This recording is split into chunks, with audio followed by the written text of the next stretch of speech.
Greetings, friends. Back for another Tavern chat on From the Tomes. This one got quite a big response. Hopefully there will be follow through the night before a major U.S. holiday.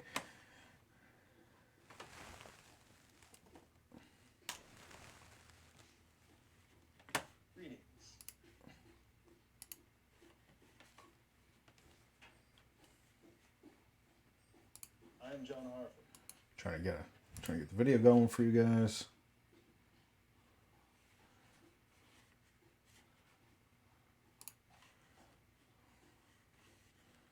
So I'm going to start off with our usual spiel here. Don't know how that word became spiel to represent a presentation. But you are watching From the Tomes on Twitch. If you have not, please go check out the YouTube channel Fox and Boar Games. Now it's YouTube at Fox and Boar Games. Also Twitter, Instagram, and Facebook, and also Mastodon at Fox and Boar Games. I'm not convinced Mastodon's going to get a lot of traction, but we will see how that goes. I figured I'd make a presence there on the People Making Games server. I also have a Discord server. If you're interested in that, feel free to let me know and I can PM you, or I can post it right here in chat as I have done before. And it's all centrally located, www.foxandboardgames.com.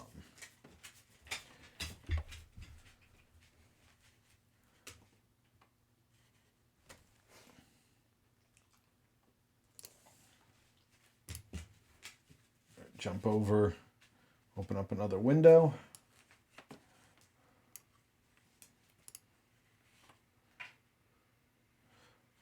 I'll proceed with the main topic of the evening in a few minutes. A few announcements though. Of course, please like, subscribe, follow, support, and thank you for all that. All that support is what keeps me going. I am looking into opening up a Patreon for Fox and Board Games or something similar and offering some custom content. We'll see how that goes. There's also going to be some more information and some more stuff from Fox and Board Games coming down the pike, in addition to the Tales from the Harrowed Land material, which is my primary reason for starting this stream as I continue to write this tabletop role-playing game. So, we have a new play session of that game that was kind of mentally formulating where the topic was going to go next. And that's over on the YouTube channel.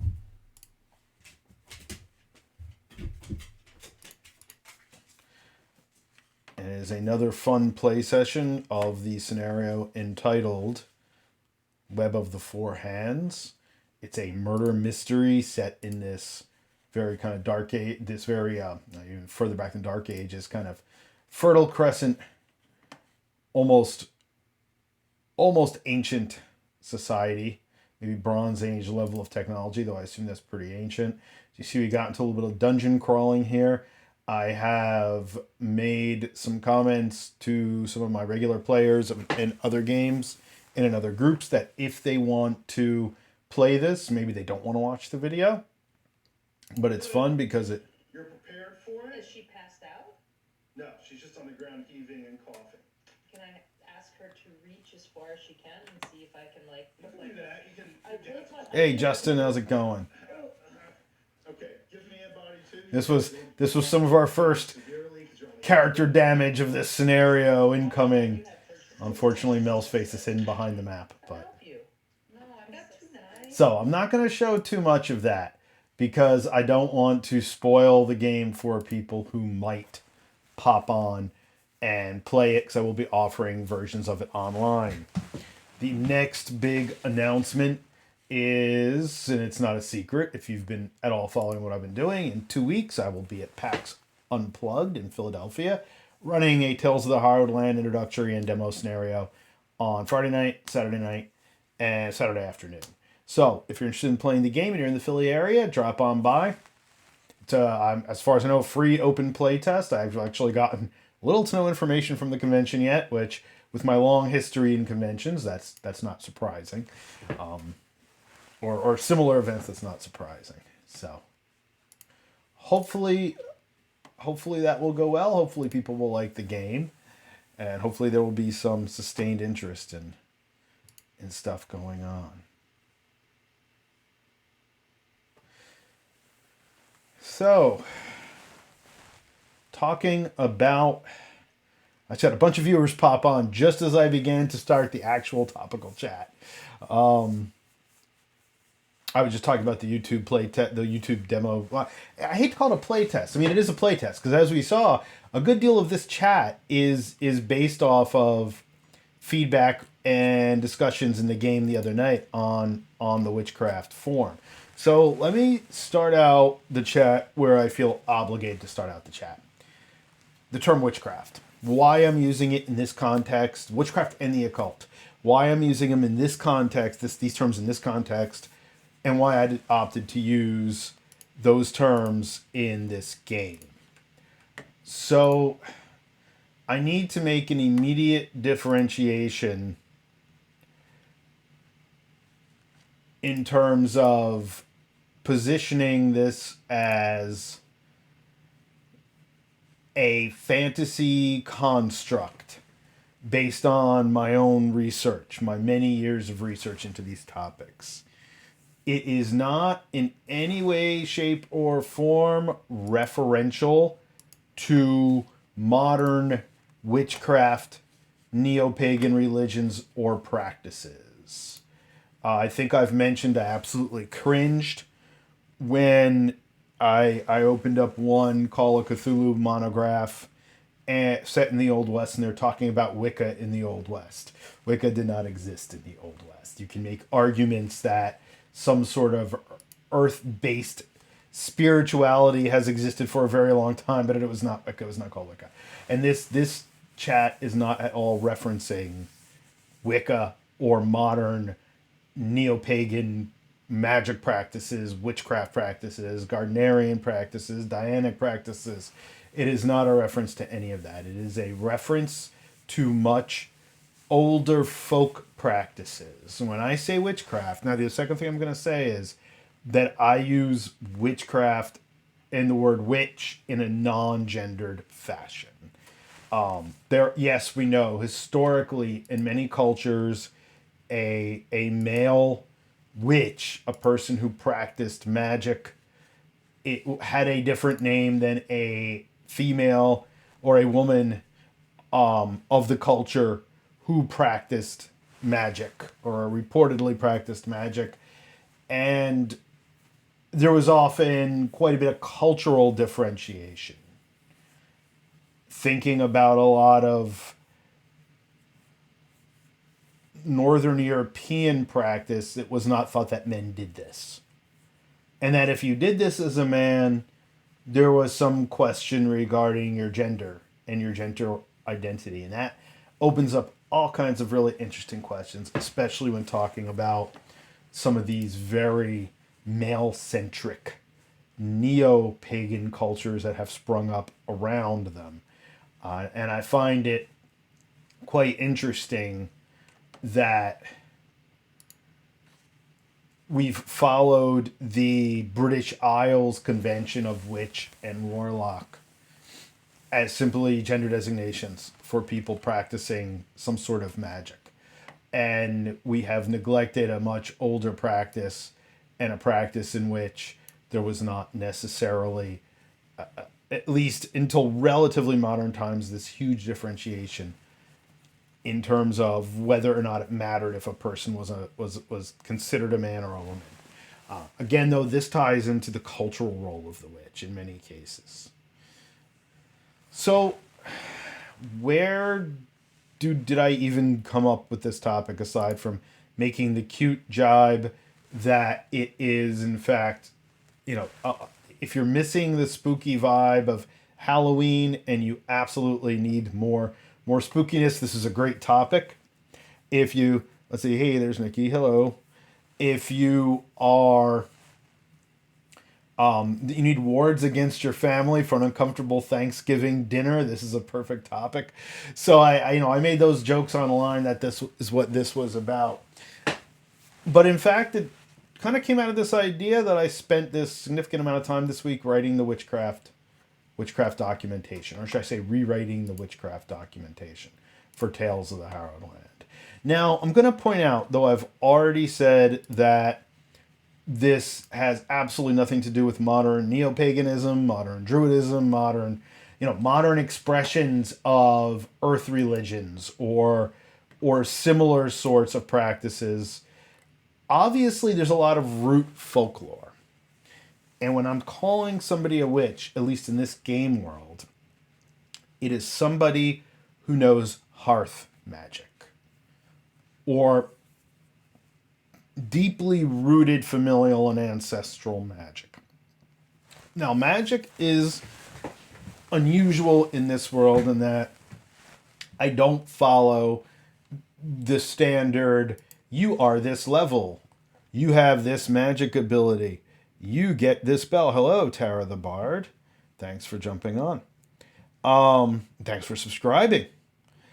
And you do not necessarily have, well, I'm this level, I can cast this spell. There is some of that. And that's a long discussion because those of you who have been involved in the game development with me know that originally magic was completely freeform. And it was more like early Mage the Ascension or, Crowley-esque, force of the will changes reality. And that immediately did not work. That didn't work in any way, shape, or form. It was virtually impossible for players to follow and successfully complete with any kind of expediency. I had players that really embraced this creativity. And then in most cases, I ended up with players who were just kind of like, but what can my magic do? What can it do in a very practical sense? And being a sword and sorcery setting, I did not want to make it so cut and dried as D&D. I wanted to make it something that was really innate to each character and based on the power of the character. But, oh, hey, Tara. Thanks. Besides pugs. We have only it's good to see you. We have only by the way, and I don't want to speak out of turn here because I don't know what your current workload and work situation is, but Tara is the person who I've mentioned that I was hoping would be the editor of the final documents of this game. If she is able to do so and is willing to take that commission and have the time to do it. So glad you came on. And thanks for subscribing. Okay, great. You're looking for actually. Sadly, this will not be ready for a real editing pass probably inside of several months. But we'll definitely keep in touch on that because I will definitely need it. And in fact, the need for an editor became glaringly apparent Saturday when, the terminology of this particular section, the Witchcraft and the Occult section, just really, it was really difficult for people to follow, even though it was absolutely clear in my mind, even though I thought I'd explained everything clearly in the text and verbally. This is why we need editors, to look at this stuff, in addition to playtesters, to look at this stuff and say, man, this just isn't making sense. You've got to remove this or add this or whatever. But anyway.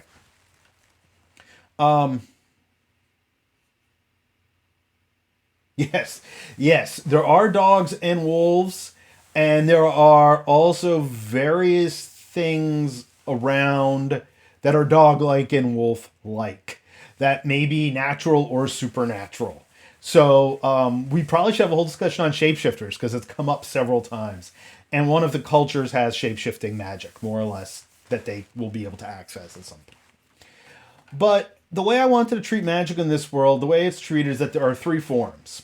There's sorcery, which is the sorcery in the sword and sorcery. And that is your, casting the Eldritch Blast and the equivalent of Eldritch Blast. I call it Balefire. But casting, all the stuff that comes out, all the stuff you'd see people doing in a Conan movie, sorcerers doing in a Conan movie, raising the dead, mind control, these kinds of things, raising, the undead, basically, not raising the dead back to life. No one can do that. Then there's primeval magic, which if you want to break it down to common terms, it's your druidic magic. It's your storm control, your heat, your temperature control, your animal interactions, your taking on aspects of animals. All this kind of stuff falls under that. And then there's witchcraft. Now, witchcraft is the singly most abstract and most difficult. Is it, by the way, is it Wolf and New today? Is Wolf and New today? The day, I thought it was a couple weeks ago.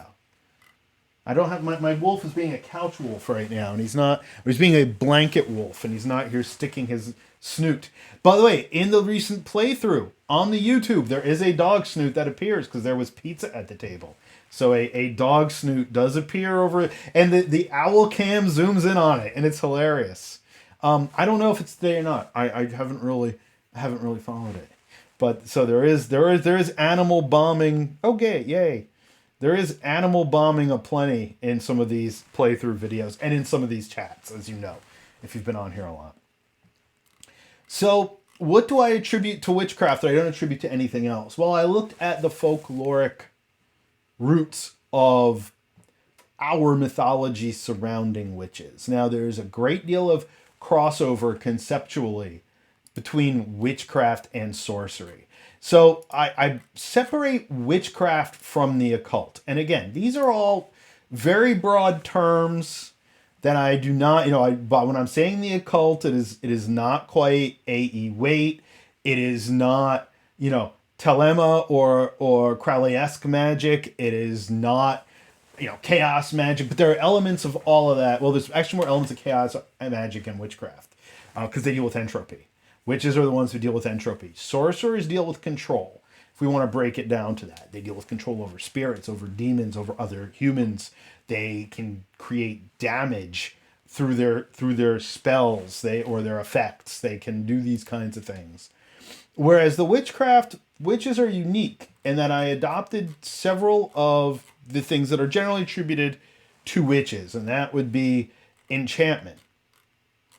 And that would be the giving objects powers beyond the normal. You cannot make full-blown D&D style magic weapons. There are very few of those in this particular world. I intentionally keep this a relatively low magic world. Magic is broken up into different effects: minor, major, minor, average, major, and then the fourth is legendary, which players don't have access to start. And you get a path rating, which dictates. This was part of the discussion. I had this kind of convoluted path rating system and resistance system, and the players this week were just like, you don't need that. They were like, you just don't need that. Like, just give me a path level from 1 to 3 and let me cast the effects levels 1 to 3. And I'm like, oh, yeah, that's a good idea, 2 years later. And by the way, Magic has been the most revised system throughout the entire development of this game. So I give witches this minor enchantment ability. And I attributed that to witches mainly thinking about, hey, Wolfie.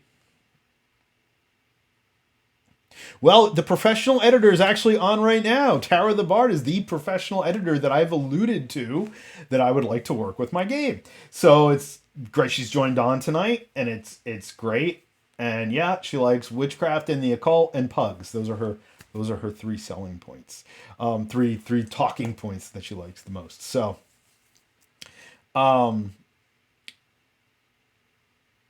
yes.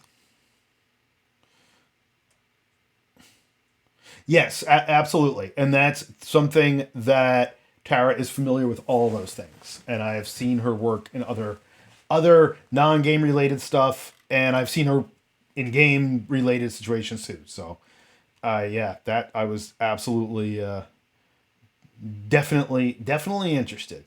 And I did have a request from someone else who has some editorial interest. There's going to be a lot to do, and we'll talk about work division and all that once we actually get everything rolling. Speaking of hearth magic, I am keeping an eye on the fire in the background in the fireplace. So the second thing I attribute to witches here, so where I get this idea of witches being the enchanters, quite honestly, to some degree, the association of witchcraft, and witchcraft again being hearth or folk magic. That's kind of how I've defined it.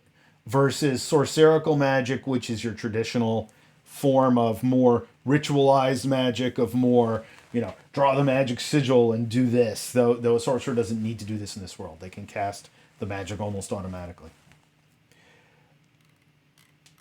Well, almost automatically.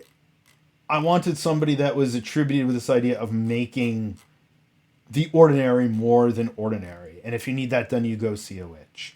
Now, witchcraft is also the most predominant form of magic in this world. Every culture has witches.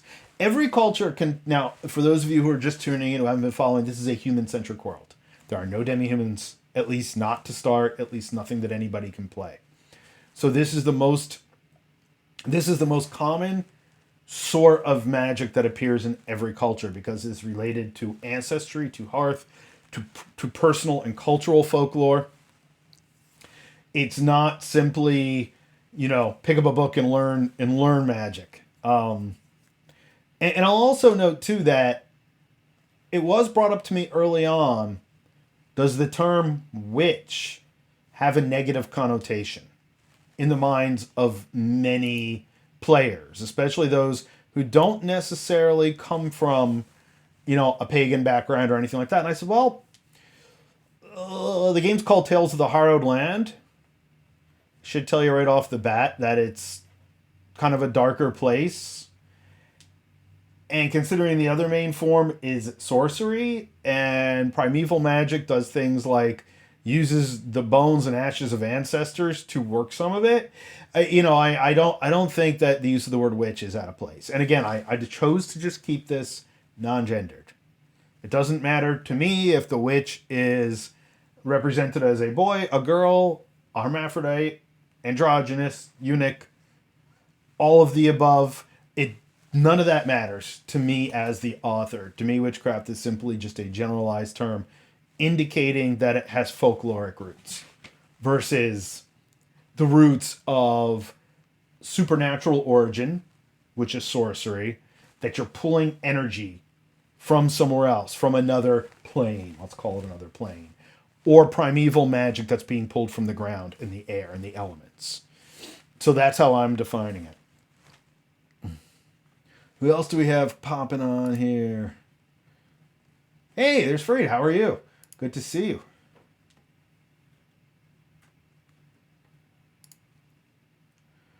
Well, so again, warlock, wizard, witch, those words can be used all interchangeably as far as I care. I am using witch non-gendered. Sorcerers are sorcerers. Primeval magicians are called primevalist, or there's a word in their culture. So each of the 6 major cultures also would have words for witches. Don't ask me because I haven't made them up yet. But they would all have their own unique words for witches. They don't have their unique way of doing all the magic, but particularly the witchcraft.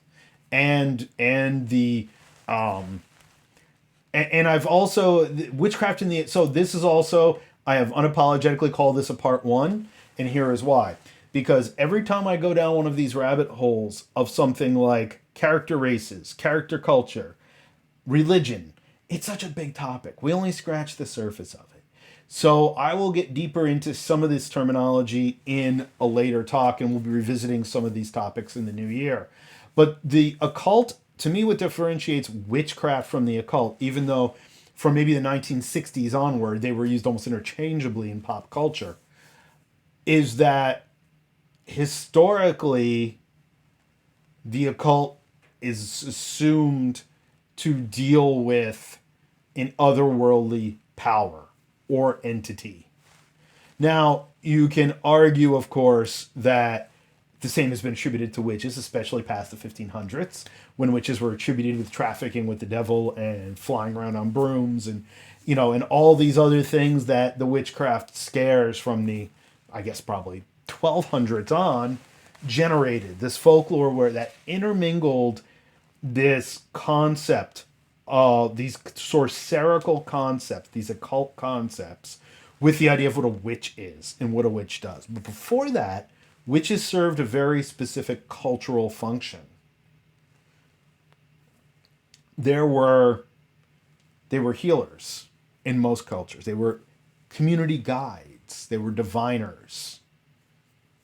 They had sometimes powers over nature, though I leave that to the primeval sphere in this particular game. One of the other things I attribute to the witch is the ability to remain unseen. So witches at first seem... Yeah, so historically, I would definitely say, talking stereotypes, of course, sure. You know, the woman in the woods, the healer in the woods, the woman with all, or the man with all the weird animals. King Arthur and Merlin, right? Merlin's original attribution was that he was a druidic figure, and that he only became this kind of wizardly figure. And again, he never drew on, Mordred was the occultist. He was the sorcerer, and Morgan Le Fay drew on dark powers. And that's in this game how I position the sorcerical elements. Though light and dark in this game are extremely gray, as the players are finding out. They're kind of in a situation now that's like borderline like Call of Cthulhu-ish in terms of peeling away this layer of what seemed like this very mundane kind of thing and going, oh no, what's going on here, So, but that's also my taste in things. So, was OTO ceremonial magician had a very specific opinion of differences. So, yeah. So there's actually a really prominent OTO member who showed interest in tonight's chat. I didn't know if he was going to come on and if he was going to talk about anything, if he did come on. I have a little bit of experience. I have a vast experience in the neo-pagan circles, including Wicca. I spent many years of my life. In fact, Alyssa, who was here with me last week, is a musician. And by the way, watch last week's chat on YouTube. If you have not, we talk a little bit about paganism there, but we mostly talk about gaming. And she and I met on the pagan musician circuit, basically. And we're both avid gamers, and we really hit it off when we got together to do a collaboration. So, yeah, and so that's what I find. Ceremonial magicians make a lot of big, distinct differences between witchcraft, the occult, hermetic magic, ceremonial magic. And I've studied all of this at one point in my life. And I have several. I have a really great story about an 8E8 book that maybe I'll talk about later, or in another chapter of this. It was the whole thing got very strange and very Call of Cthulhu when I found this book. There were a lot of weird coincidences when I picked it up, but that's a whole other story. Having said that, though, a lot of the more eclectic pagans, self-defined witches that I know today make much less of a differentiation between all of this historically and all of this in the modern day. I'm a big one for context. I have real issues. Like, for example, I have real issues when people use the word shaman unless they're really a shaman. Like that's one of those things that bothers me, because shaman is very culturally specific. And what we find out is that the role of witches, and even occultists in many cases, and even when there's overlap, thinking of the West Indies in particular, where witches, people who were considered to be witches, magicians, would serve the role of a witch, in that they might be a village healer, they might be a village guide, they might be someone to contact your ancestors, but they could also shapeshift and talk to demons and summon demons. So, there's certain cultures where there is this significant crossover.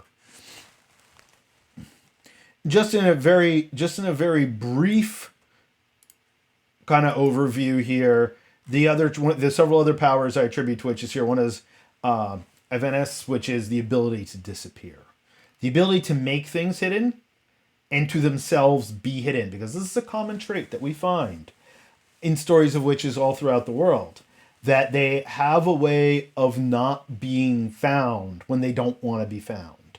And again, I could tell you a real life story of a rather interesting encounter I had with somebody who may or may not call themselves a witch, but I could assure you firsthand they had the ability to not be seen when they did not want to be seen. They also can spot the unseen. Witches can also spot things that are hidden that other people cannot. Not necessarily ghosts and spirits, though they may be able to do that too. But they can see things that are overlooked by the normal person. I also include illusionism. I also include apports, and I include this idea that somebody with witchcraft can make things disappear or become undetectable for short periods of time.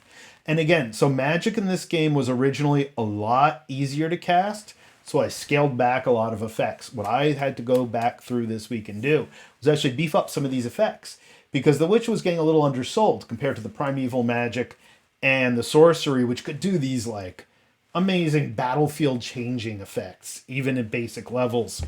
I had to go back and make the witch a little more appealing to play, because let's face it is a game and we want people to jump in and play. So we've got cloak from sight, vanishing, we've got disappearing terrain. You know, the idea that a witch's hut or a witch's lair may be unseeable. Now again, there's also some, especially in Eastern Europe, I'm thinking, where witchcraft and things witch-like often denoted the witches not being a human, that they were classified in the same kind of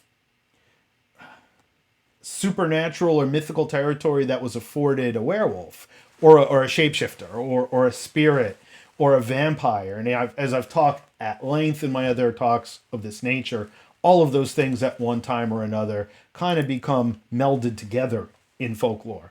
And so do witches. They get dumped in with that too. So witches are the only people in the game that have real invisibility. So that's appealing enough. If somebody wants to learn how to become completely... Whereas sorcerers have control over shadows, and the primeval magic has control over the terrain, and the ability to manipulate and blend in with terrain, witches can literally be unseen. And make others unseen, and other things unseen. Healing. Witches are the only true healers in the game.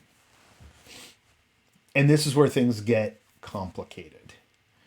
Because I've come up with the witchcraft here, incorporating ideas of folk magic and a lot of the history as having little rituals or little things they do. Now, ritual magic in this game is something entirely different.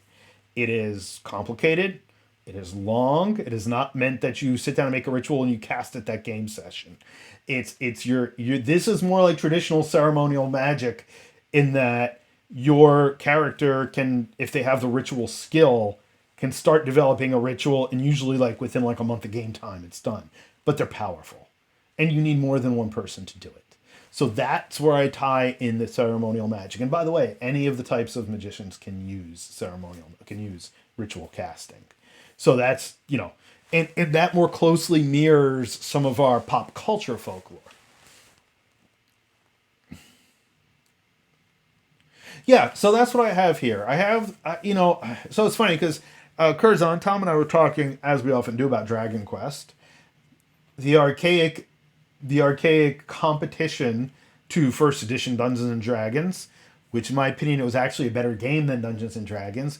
And one of the things I liked about it is that magic was very detailed and broken up into these schools. And it was much more like traditional, schools of magic, that sort of philosophy, that sort of, kind of pre-Victorian into Victorian occultism way of thinking about magic. Or Skyrim. I mean, yeah, or Dragon Age. I mean, all these video games too are not divorced from any of that. It's the same concept, and that's why I said, though, this rule system is not meant to replicate neo-paganism or modern magic or anything like that.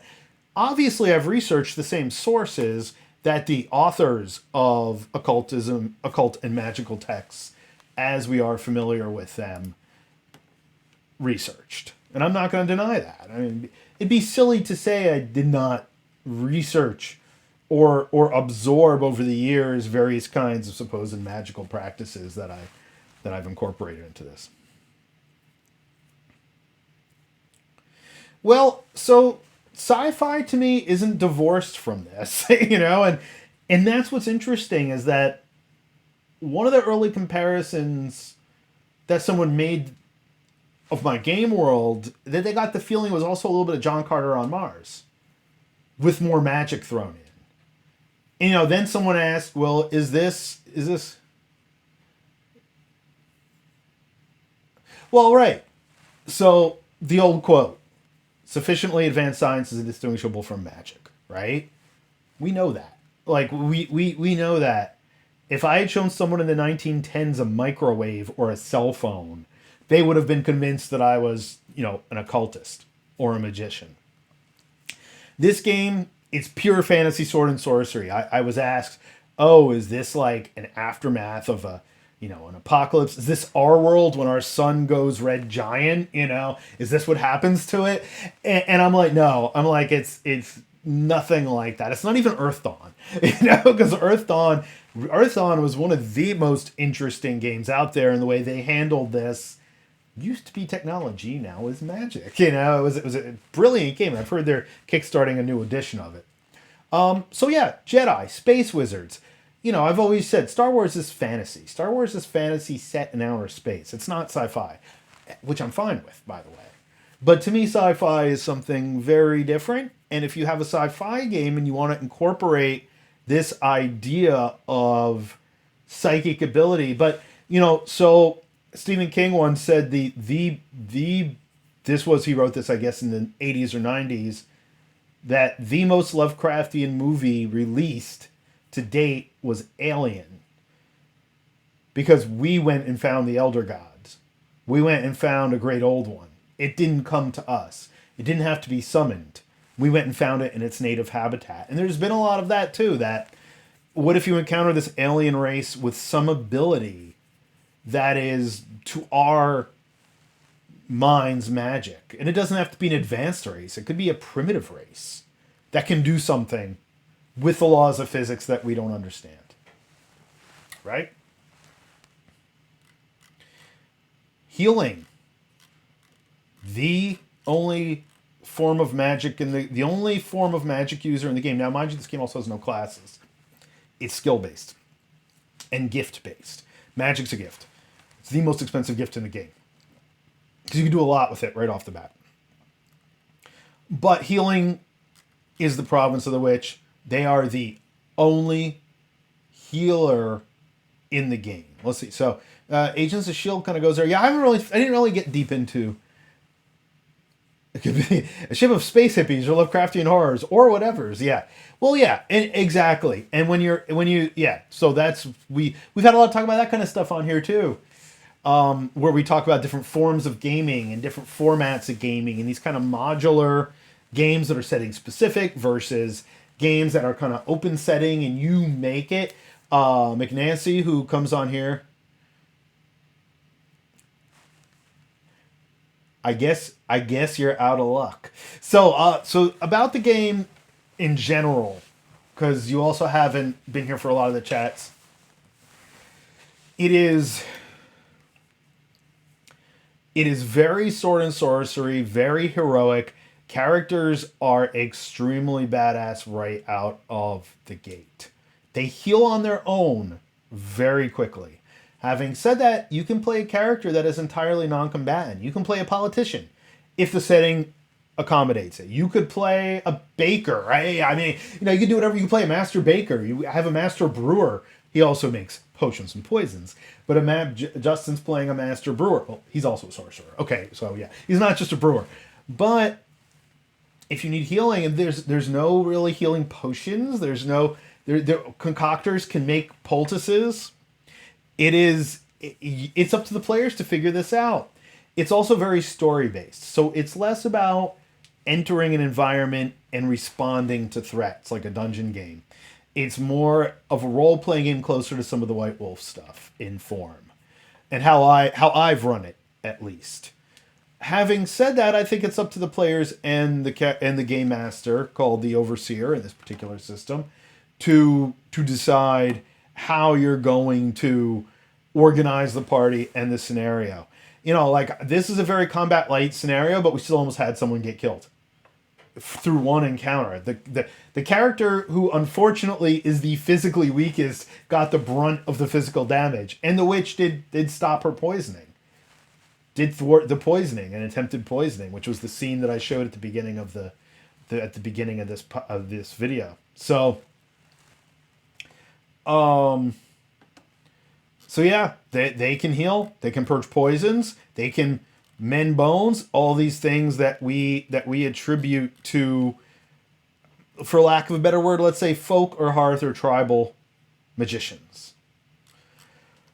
To do that, they can use a zarma, which is one of the cultural words for amulet, one of the cultural words for a magical charm.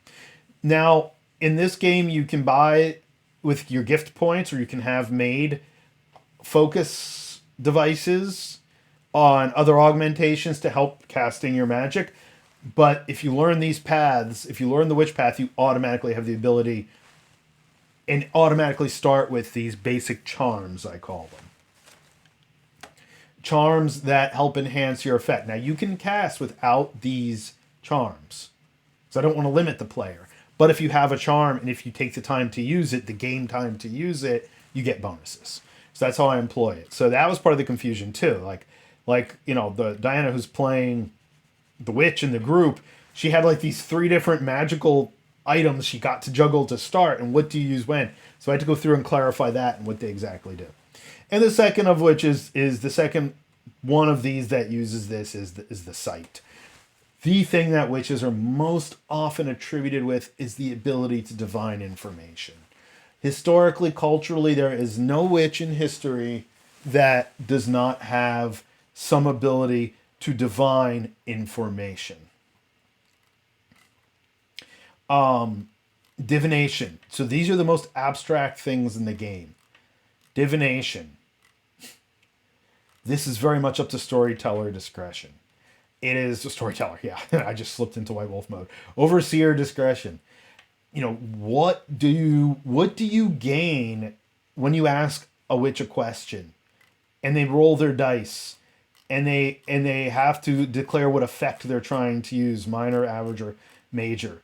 You know, and of course I also took prompts from Macbeth and Norse mythology and the Norse sagas, when the heroes go and consult witches, who are often Odin, actually, in the form of a witch, that's a whole other can of worms, which we've discussed here before in terms of Odin's feminine qualities.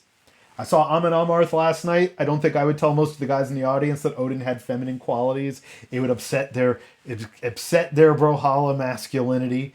They would feel slighted to think that they, you know, were hailing this demisexual being, which they are. You know, but this is something that's been attributed to a lot of Celtic goddesses and gods. It's something that's been attributed to Greek oracles and Roman witches, is this ability to divine the future or give prompts. So this is also a great way to feed. I position this in the game. This is how the Overseer feeds the players information. This is how they keep them on track in the story. This is not how the player figures out where the trap is, though they can. They avoided waking up an assassin by looking into his lair and seeing he wasn't there, so they knew that it was safe to go in. Well, safe. Scrying, remote seeing. It's also extremely hard to adjudicate. It is very much about what the Overseer wants the players to be able to decipher. And it's a really tough balancing act, because it verges on how do you not cheat the players out of the game experience and give them the clue? How do you not kind of screw them over and say, oh, well, I don't want you to have the information so you don't see anything. The game really isn't for everybody in this regard. It's not clear cut.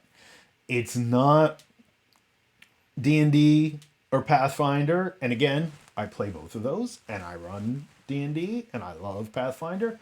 But there are very clear-cut mechanical reasons why you cast a spell. Excuse me, I just realized my cellar door is open, and I'm sitting here wondering why I'm chilly despite this fireplace going behind me. So let me just close that. Hopefully there's no cat locked in there. I'm sure we will hear in a moment if there is. Like, why am I sitting here cold?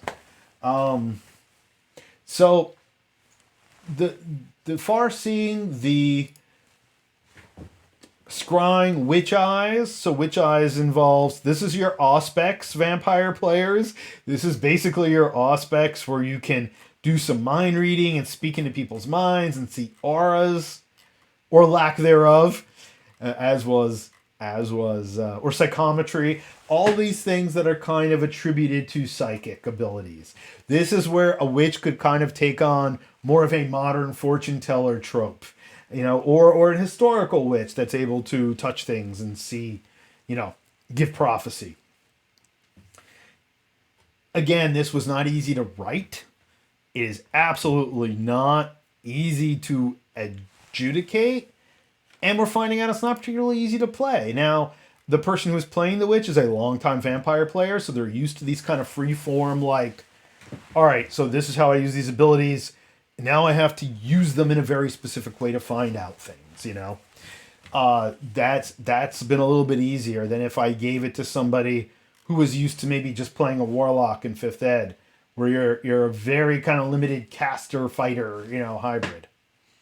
And that brings up another thing. So nothing prevents a character in this game from being a witch and also being a master swords person, except the points they have to spend. Then they might have no other abilities anywhere else, except a little bit of sorcery. Protection. Oh, so for the scrying in the site, they'll use something called a Vatica. Now, a Vatica is a word from one of the cultures in the game that indicates an aid in some kind of magical seeing. And it can be anything from throwing and reading bones to staring into a pool of water to Nostradamus supposedly saw things in flames. It can be a crystal ball. Your Vatica is your device through which you access supernatural sight. So yet again, another thing that a player who plays this character has to juggle. And protection. Do I have something else besides protection? I thought I had one more. So yeah, protection. So protection is another long time attribute of a witch able to give spiritual and personal defense. And in this game, they do that through markings. And they make a mark. If you want to be a sort of tribal naturalist caster, you might hang pieces of wood in shapes around someone's neck to give them protection. But this is literally creating protection, everything from the resisting this buffing physical damage to creating barriers, magical barriers, to deflect, turning aside magical effects, to protecting someone from the effects of sorcery and sorcerer shields and against other witches. Because if you look at a lot of especially tribal folklore, it's kind of interesting that you'd go to one witch to cast a hex on somebody. That's coming up, by the way. One witch to cast it, but then you find out that person's surrounded hex use. You have to go to the witch, the same witch, or another witch to learn how to protect against hexes. Which using mark that cuts too deep. It could cut deep. It could cut deep. So there are, a witch could definitely use some kind of branding or some kind of cutting for mark making. And that's also, there's a lot of, I just had about 3 or 4 different pieces of folklore float through my brain in terms of historical and mythical accounts of witches using blood magic to enhance their abilities, to create protection or ward something off. So untying, there's your cursing. Now, sorcery has a path called vexation. Marks in the con person. Well, so no, that could be the scrying. Yeah, they could be using marks too. Exactly. Yeah, I haven't had anybody yet make a character that I'm actually not really a witch at all. I'm just really good at sleight of hand, and I have really high insight. So I'm like the traditional spiritualist con person, the traditional boardwalk fortune teller, who's rarely ever actually a psychic or a witch. They're just people who figure out how to tell you what you want to know. So untying is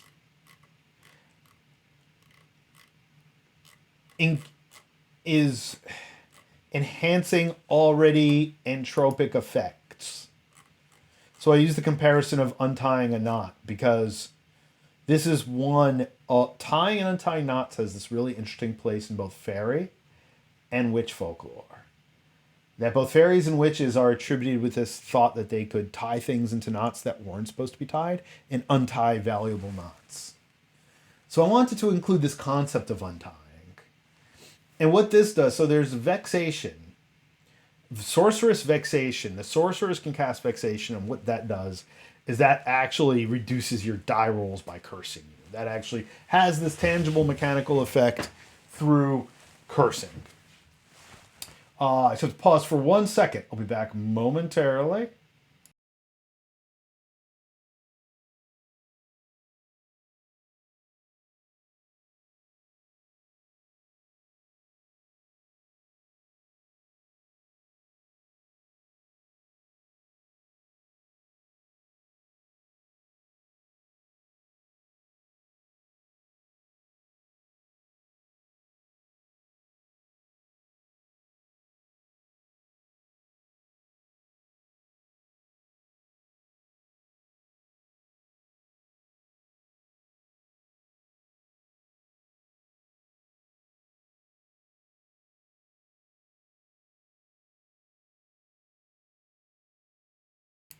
Okay. This concept of untying also ties in with this mythology of witches doing things like spoiling milk or causing animals to get sick. Or making things disappear could be the power that actually makes things disappear. Making you lose things. Making you lose your way in the dark. These things that are these kind of entropic effects. These cause and effect consequences which could have happened anyway, but seem to be mystically guided to happen much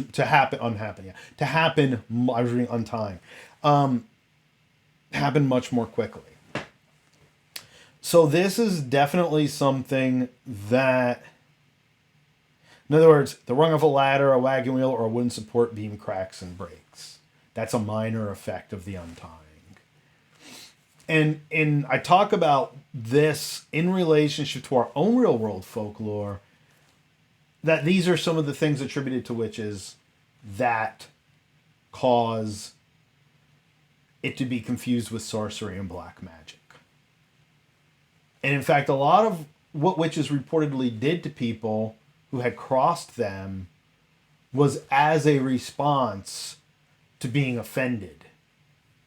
And that's something that is only in the modern day being really written into the witch mythology, that in many cases, these people who were called witches who seemed to be able to cause a person problems were doing so as a response to offense or insult or danger.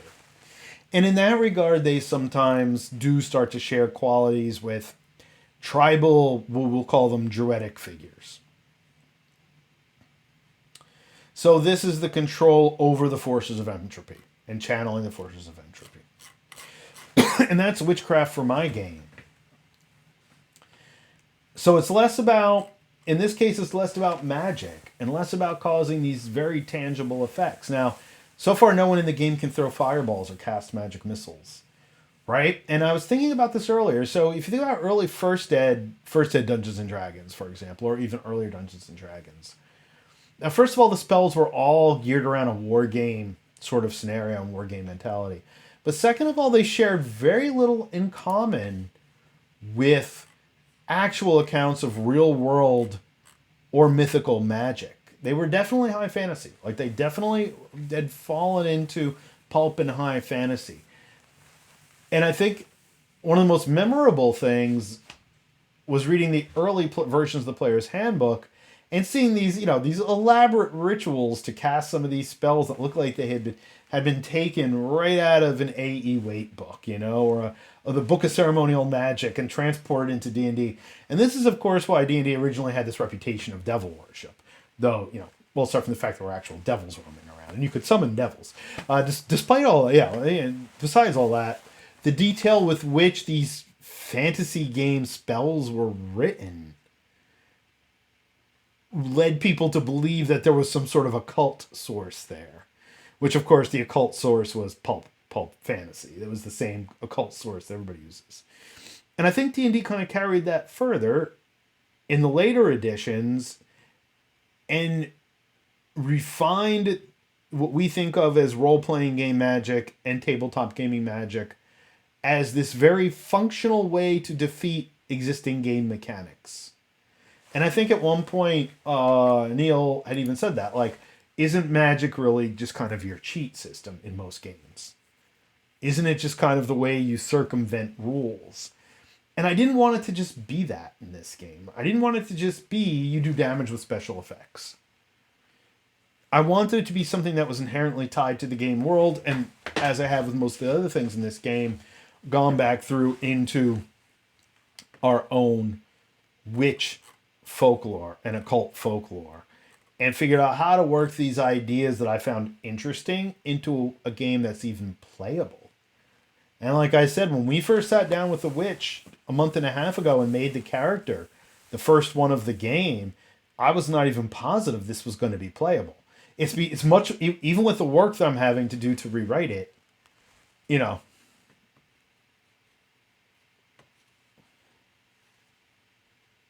Well, yeah, you know, we've known each other for a few years now in a gaming context, you know. As an artist, who has often incorporated occult imagery and magic imagery and things like this, a visual artist, not to mention a musician, it is not a problem for me to make a game that people might look at and say, wow, he's got like blood magic to conjure a demon in here. I mean, it is a sword and sorcery game. It is a game in that genre. It's not high fantasy. It's not about going out and saving the village. I mean, it can be. If you want to use my game and my world and my system like that, but that's not at all how I really imagine it. It's not. I don't picture it being. I picture it closer to, I've described it as something between the Conan stories and Elric of Melniboné. You know, that it's a much darker kind of setting with all these gray areas of morality and right and wrong. And I hope my players are starting to kind of see that as this story is unfolding. I mean, there's somebody there who's clearly doing something horrible, but they're just starting to piece together why this person might be doing it. And maybe in the end, maybe what he's doing, which, by the way, is a cult, might seem really, really horrible.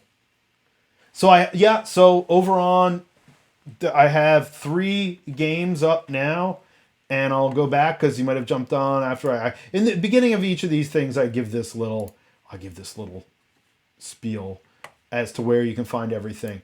But over on the YouTube channel, the Fox and Board Games channel, this is last weekend's game session right here. Now, the only thing that I caution against is that if you would ever think you might play this scenario, this will be spoiling, but, you know, I think you're probably...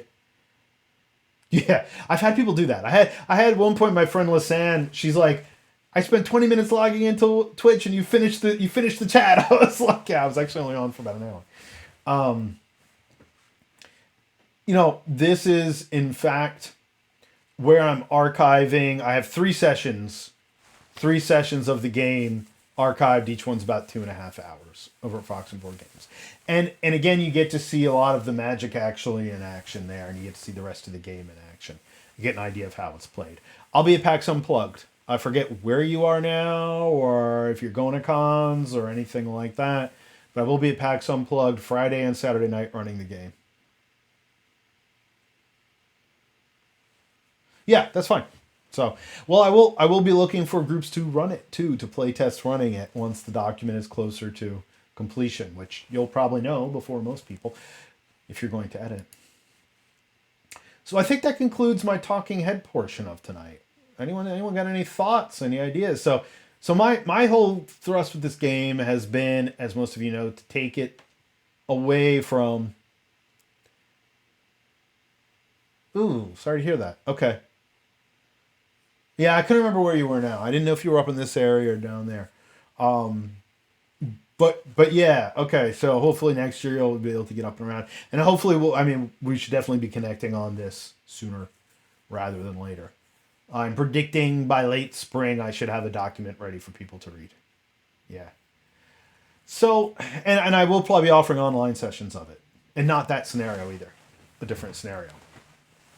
I plan to start that after the new year. That, as well as maybe some Call of Cthulhu and Dungeons and Dragons on Roll20. So, yeah, so that's kind of where I'm at with it. I mean, my point with the whole game and my point in talking about Witchcraft is just discussing my concepts, my ideas. And again, I don't ever say that I'm the only one with the right idea. Plenty of people use magic in plenty of other ways in games that are pretty cool. Even if it's not what I thought of or not what I do. You know, and again, look, if you want to take my game world and make a Harry Potter style wizard school in one of the cities, whatever, you know, again, I'm absolutely not, hopefully without the turf overtones. But, you know, it is a Bronze Age society, so there's probably plenty of turf overtones, but, you know, you can do whatever you want with the system, but I'm trying to present a world which draws on our own college Winterhold, yeah, of a different perspective on a fantasy world. Now, what can be done with the tropes of fantasy worlds. And that's where I'm at. And that's what I got for tonight. Feel free to sit and chat and throw ideas at me or bring up your own ideas. Come up with some of your own topics. If you have anything you want to throw out there to get feedback for some of our viewers, we've had anywhere from 8 to 10 viewers tonight, which is always wonderful. Welcome everybody. And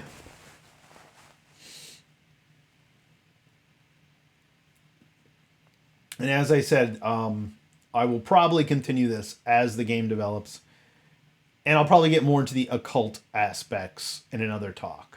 How I define occultism and how that's been treated in games. I feel like what we think of as ceremonial magic, occultism, you know, demonology, more traditional ideas of sorcery and wizards, I believe is much more broadly treated in RPGs than folk magic and witchcraft and hearth magic.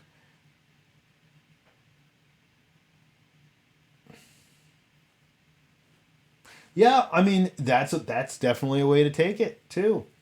So the witch in this game is also a midwife, and that's pretty interesting because she not only has all the healing, she has the access to people of all. Now the city they're in has a very strict caste system, but as a midwife, she has access to the noble caste.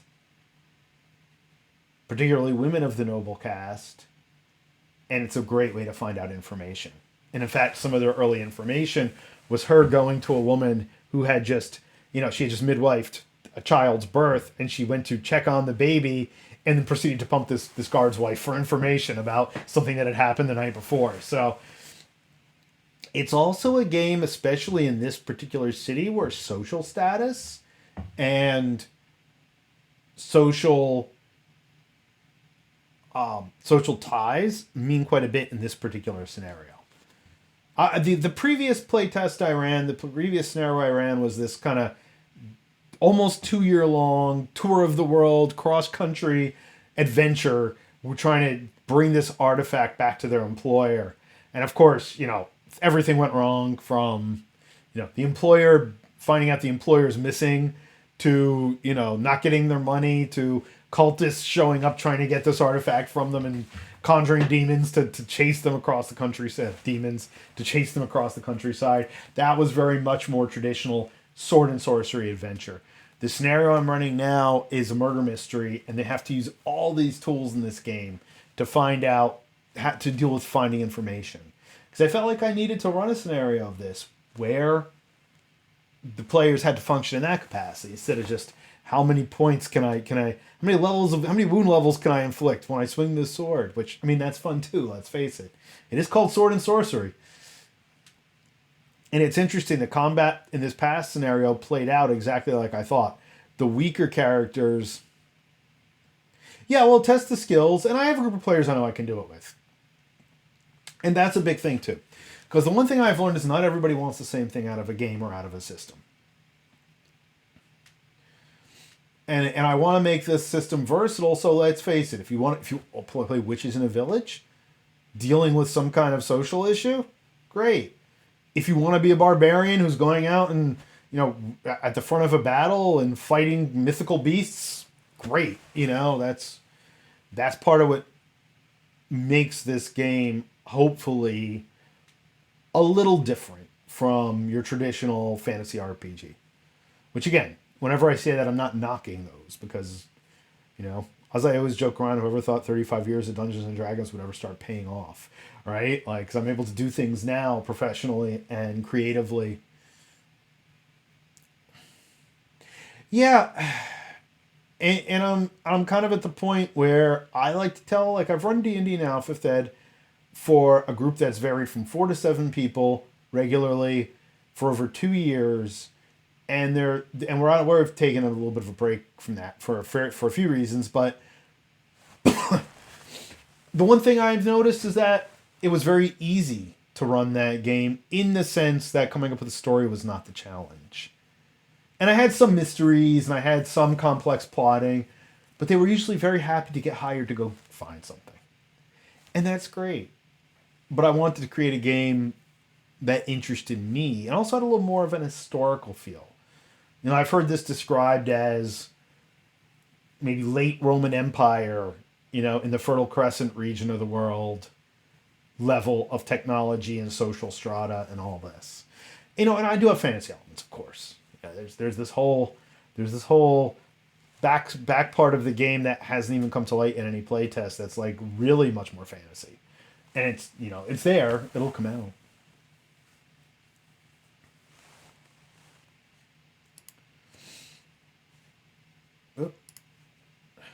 Don't need the famous Screaming Skulls of England. That was for research for another game. The Screaming Skulls. Guess which one? It starts with a C and ends with a Cthulhu. So that's gonna be my next trick. Because I'm gonna have a new Call of Cthulhu scenario that I might pull out and play on Roll20.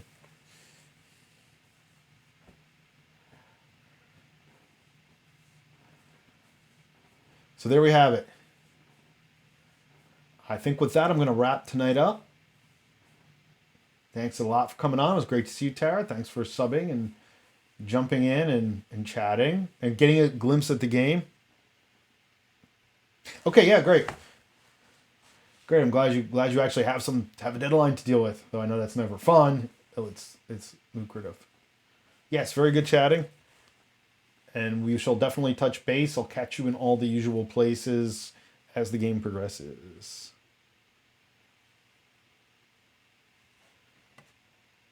Nikki, Wolfie, whoever else has popped on, great seeing you. I hope everybody has a peaceful Thursday. even if you don't celebrate Thanksgiving or have Thanksgiving things, hopefully you have a peaceful and relaxing Thursday. To all of our American viewers, Freed, I believe you're in Germany, so you don't have Thanksgiving unless you're doing Thanksgiving dinner in Germany. I don't know. So you have the urge to have a roast turkey. I'd rather have a schnitzel. Yeah, it's quiet here too. Yeah, we're just doing stuff around the house, and we each have stuff we're doing outside of Thanksgiving tomorrow anyway. So it's kind of like Thursday, with dinner at the end. So, well, salutations to Jamie. Hope she's doing well.